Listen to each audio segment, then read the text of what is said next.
今日はですね、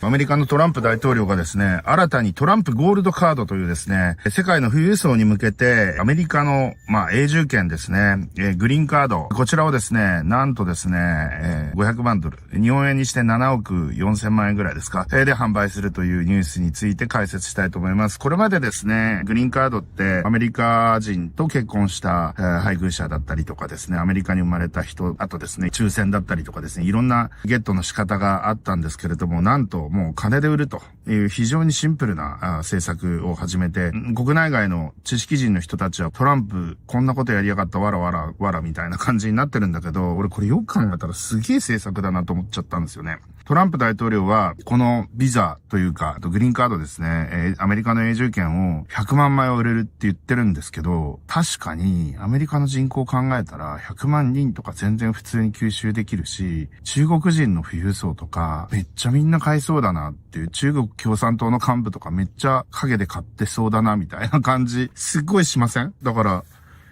お金持ちはこぞってこの100万人、わかんないけど、もしかしたらだから最初の100万人は500万ドルで、次はちょっと値上げしますみたいに言ったら殺到しそうな気がします。これ、計算してみてください。7億4千万円ですよ。これが100万枚売れたら740兆円ですよ。日本円にして。日本の GDP 超えてますよ。やばくね？だから、これめっちゃ収入になるよなっていう、まず国庫の収入爆上がりだよね。で、アメリカにもうフレッシュマネーが740兆円入ってくるわけじゃん？でかくね？普通に。で、しかもだよ。これ買う人たちほとんど富裕層ってか全員富裕層だよね。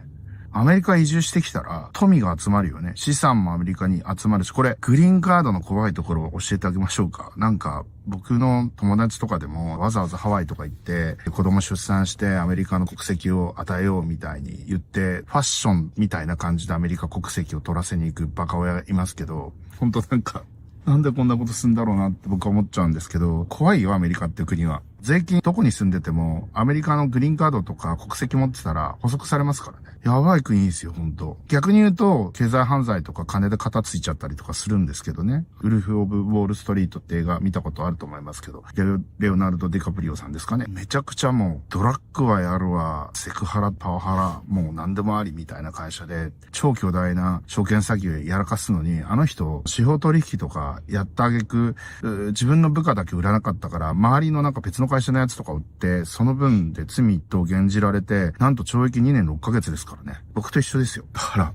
あんだけのことやって、2年6ヶ月で済むんだ。それだけ金で肩がつく国なんだなっていうのはすごいなと思ったけど、これ富裕層集まって、で、そいつらの所得を全部補足できるってことなんですよ。だから、これから何十年もの間にわたって、あるいはもう2世代3世代とですね、富裕層が集まって、そいつらが税金を納めていくっていう、そこまで考えてると思うんですよ、僕。だから、みんななんかトランプを、ドナルド・トランプ大統領ですね、せせら笑ってるやついますけど、これ、僕多分すげえ大成功すると思うんですよね。それだけアメリカっていう国の価値。だから日本でやればいいんだよね。よく考えたら。中国人の富裕層とか、限定でね、ビザ、さすがにアメリカと同じ500万ドルじゃ売れないかもしれないけど、100万ドルとか50万ドルぐらいだったら売れると思うんだよね。売りゃいいんだよ。そしたら、税収ポンって上がるじゃないですか。740兆円は無理にしてもね、50兆ぐらい売れそうじゃないですか。日本のパスポートだったら。それで、富裕層オンリーで10万とか20万人ぐらいだったら全然受け入れられるし、これ、真似したい。って僕は思っちゃいました。金で売るんだ国籍をみたいな、せせら笑ってる人いますけど、俺はせせら笑えないな、すごいなって思いました。ビジネスマンだなって思いました。いってらっしゃい。